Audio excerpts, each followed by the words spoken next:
अब जंग में ईरान ने लीड बना ली है। ये जो जहाज ठोके हैं पेट्रियट सिस्टम के ऊपर मिसाइल गिरी है। ये तमाशा रूस भी देख रहा है, चीन भी देख रहे हैं और हंसी उड़ाई जा रही है डिप्लोमेटिक सर्कल में कि ये अपने बड़ा दम भरते थे पेट्रियट और थार्ड का, ऊपर मिसाइल मारी गई है। साहब सीधी सीधी मिसाइल गिरी है, पेट्रियट और थार्ड सिस्टम तबाह हो गए। और इतना बड़ा नुकसान हुआ इस जंग का, सबसे बड़ा नुकसान हुआ, यही वजह है डोनाल्ड ट्रंप पीछे हटा है, वरना पीछे नहीं हटता। बैठक होती है व्हाइट हाउस में, मैं आपको एक वीडियो में पहले भी बता चुका हूं। व्हाइट हाउस में बैठक हुई, पीट हेग्सेथ शामिल थे उसमें, डैन केन्स शामिल थे, अमेरिका के तमाम अधिकारी शामिल थे। उसमें बताया गया कि जो नुकसान हुआ है और कैसे पेट्रियट और थार्ड सिस्टम मिसाइल्स खत्म हो रही है। सिर्फ 900 मिसाइल्स बची है अमेरिका के पास, एक महीना में सिर्फ 20 मिसाइल बन पाती हैं। और जिस तेजी के साथ ईरान हमले कर रहा है तो उसमें तो एक महीने के अंदर पूरा डिफेंस सिस्टम ही खत्म हो जाएगा। इसलिए रुके ये हमला करने से।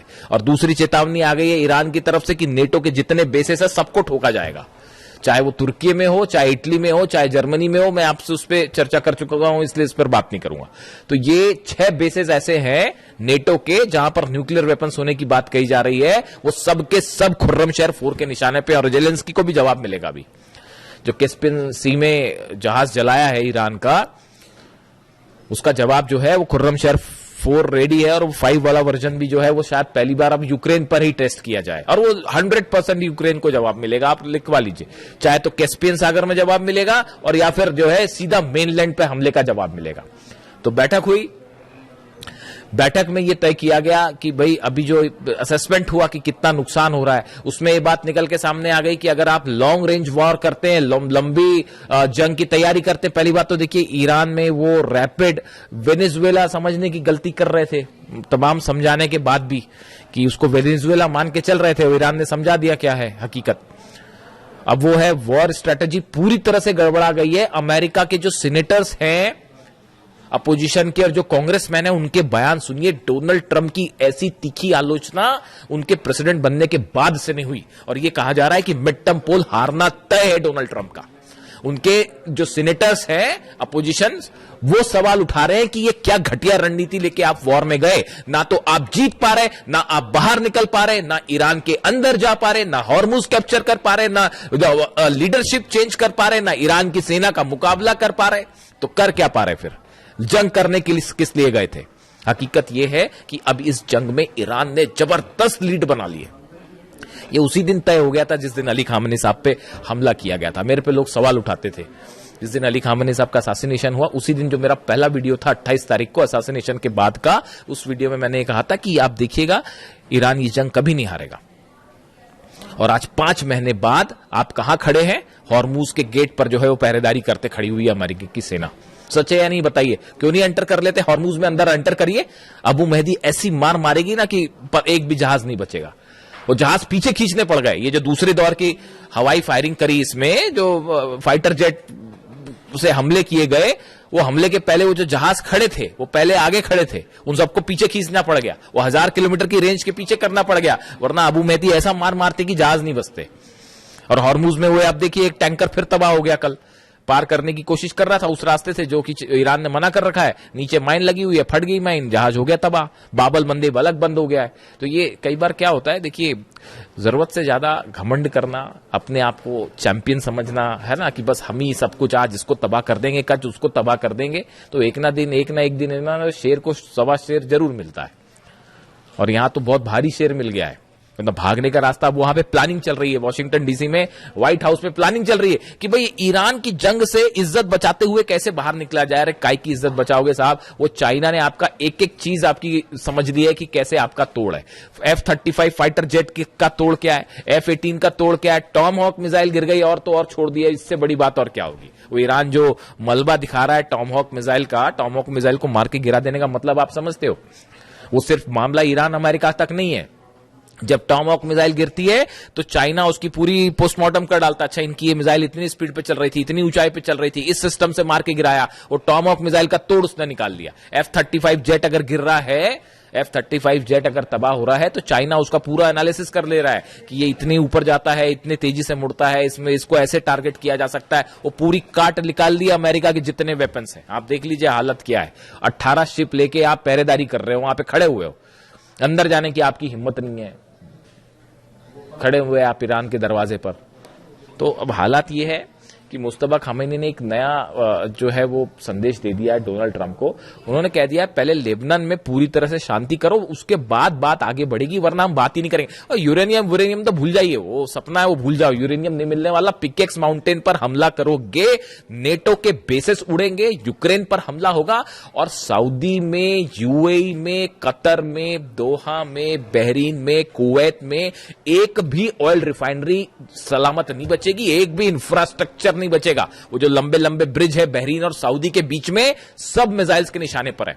और ये जो बोलते रहते हैं ना बीच में डोनाल्ड ट्रंप की बस अब इतने % मिसाइल बनी, दुनिया में कोई नहीं जानता ईरान के पास कितनी मिसाइल सिटीज है।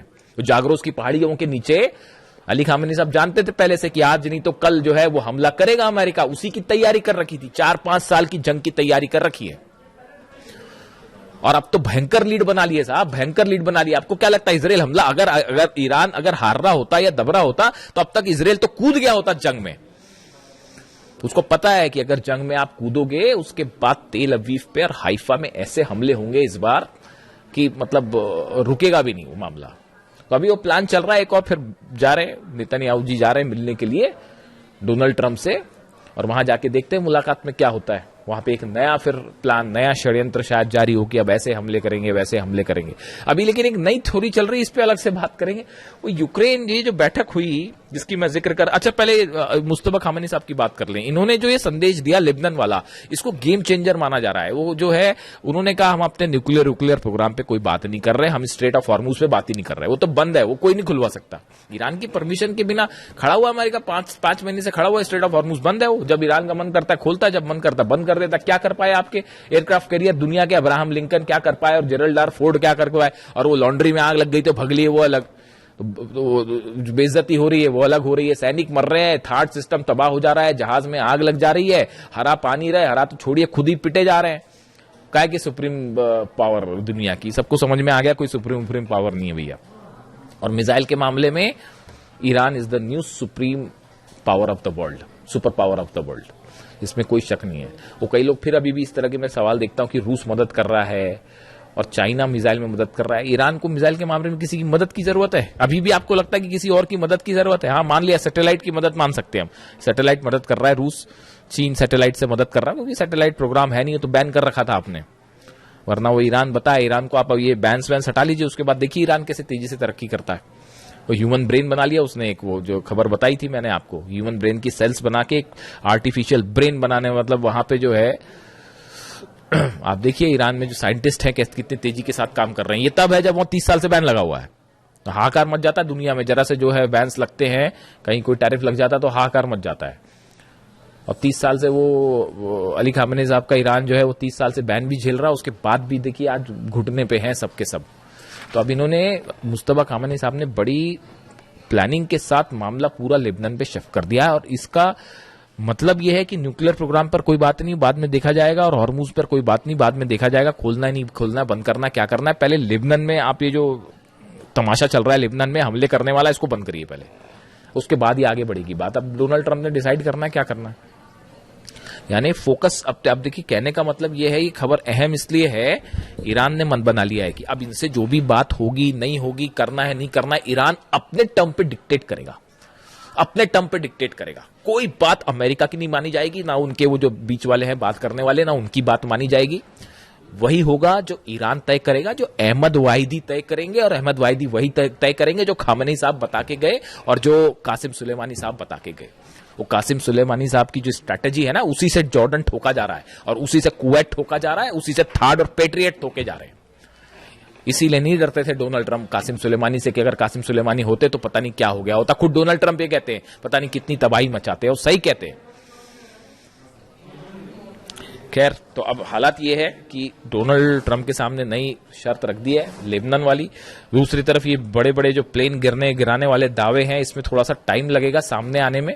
बाबल मंदेब जो है वो पूरी तरह से बंद है, क्लोज्ड। ईरान ने हुतीस की मदद के लिए बैलिस्टिक मिसाइल ड्रोन्स का एक बड़ा जखीरा तैनात कर रखा है यमन में, खासतौर पर बाबल मंदेब के आसपास, और लगातार जो है वो लड़ाई चल रही दोनों तरफ से। आपने देखा ही कल यमन में किस तरह से हमले हुए, और सऊदी लेड फोर्सेस और हूती के बीच में आमने सामने की जंग शुरू हो गई। कई गाड़ियों को आग लगा दी गई। जिस तरह से ऑयल रिफाइनरीज पर सऊदी पर हमला हुआ, पूरी दुनिया देख रही है। सबसे बड़ी जो आपकी जो ऑयल रिफाइनरी है अरामको, उसकी एक यूनिट पर जिस तरह से मिसाइल्स गिरी हैं, बैलिस्टिक मिसाइल, पूरी दुनिया देख रही है किस तरह से यानबू में और दूसरी एक जगह जो है वो हमले हुए और उसको कोई नहीं रोक पाया। तो अमेरिका तो फेल है ही पूरी तरह से, वो अपनी रक्षा नहीं कर पा रहा, तो सऊदी की रक्षा क्या करेगा। और ये प्लान चल रहा है, देखिए ये प्लान चल रहा है। खुद नहीं लड़ सकते तो बोले क्या एक नया मोर्चा खोल देते हैं, यूक्रेन को लड़ाओ ईरान से साहब, हथियार हम देंगे वहां लड़ना, ताकि हमारे बेस पे हमला नहीं। आपने क्या समझ रखा है ईरान को और क्या समझ रखा है अहमद वाहिदी साहब को? यूक्रेन हमला करेगा तो वो क्या जॉर्डन पे हमला रुक जाएगा? अहमद वाहिदी साहब ने, जो मेरे पास जो जानकारी है, ईरान की सेना ने, आईआरजीसी ने अपना टारगेट तय कर रखा है, पूरे अरब से अमेरिका को बाहर निकालो, ट्रंप की सेना को बाहर निकालो, उसके बाद देखा जाएगा। इस टारगेट के साथ काम कर रहे हैं। और डोनाल्ड ट्रंप की कोशिश जो यूक्रेन वाला है उस पर अलग से बात करेंगे। वो यूक्रेन को भिड़ाने की कोशिश है ईरान से, सऊदी को भिड़ाने की कोशिश वहां पे जो है हूती को वहां मैनेज करने के लिए सऊदी को भिड़ा लो, यानी खुद पीछे रहो, हथियार देके दूसरे को लड़ा जाए, ये प्लान चल रहा है। लेकिन अभी हालात ये हैं, ईरान ने बड़ी लीड बना ली है। अब ये जो शर्तें रखी हैं मुस्तफा खामेनी साहब ने, इसका क्या होगा, बाबल मंदेब का क्या होगा, हॉर्मूज का क्या होगा, एक बड़ी जंग की तैयारी फिर शुरू है अमेरिका की तरफ से भी, इजराइल की तरफ से भी।